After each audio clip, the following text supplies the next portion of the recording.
"Army earties, this be how to talk like a pirate."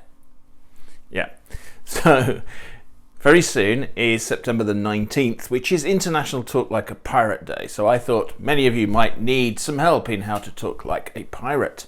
Our traditional idea of how pirates talk comes from Robert Newton's portrayal of Long John Silver in the 1950 Disney movie Treasure Island. "What concern be the governor's daughter to me?" Newton bases the way he speaks on the pronunciation of the West Country, that's to say, the western part of England. The people of the West Country didn't get the memo that said that the letter R is just there for decoration. So in the rest of England and Wales, we say stuff like "park your car."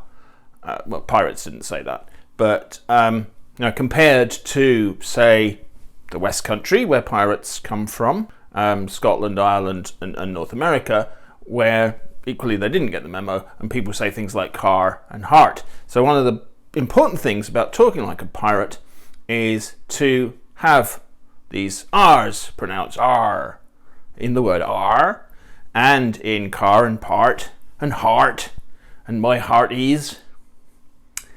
Now, if you're actually imitating a West Country accent, say you're a spy that wants to infiltrate the military secrets that are being developed in Yeovil, for example, you need to be careful to not do the R sound where it isn't in the writing, where there isn't a letter R in the writing, or where there wasn't historically an R. So many people make the mistake of saying things like "idea" and "India," "Jamaica."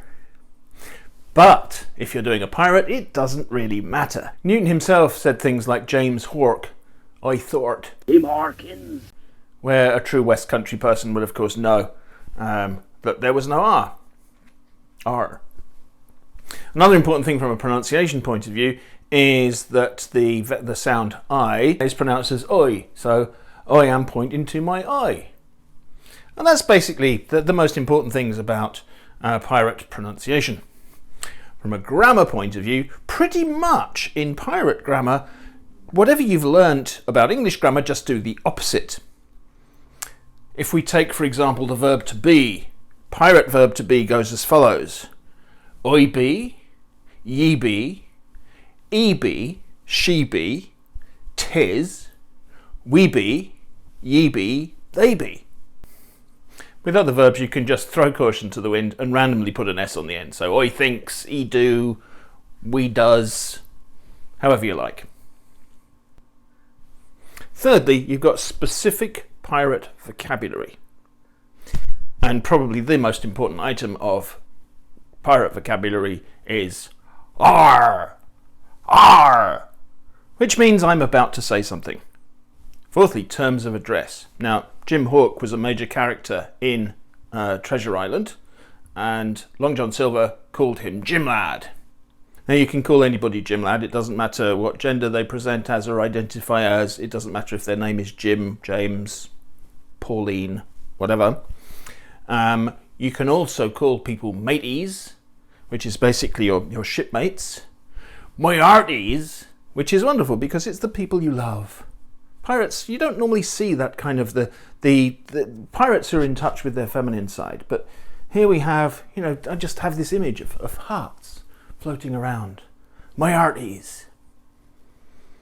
Lubbers are non-pirates. These are people who do not embrace the seafaring life. They love the land. And then finally, I think the most important thing about the piratic way of speaking is the passion and the slightly manic delivery. This, for example, is non-pirate. Army earties, good evening and welcome to the news. Non-pirate. Whereas army earties, good evening and welcome to the news. There has to be a kind of manicness, possibly some physical deformity, or a hint of physical deformity, and definitely a kind of, I think you'd probably call it an over-the-topness. So I hope you found that useful, and I would like to wish you all an happy and hearty International Talk Like a Pirate Day. Arr.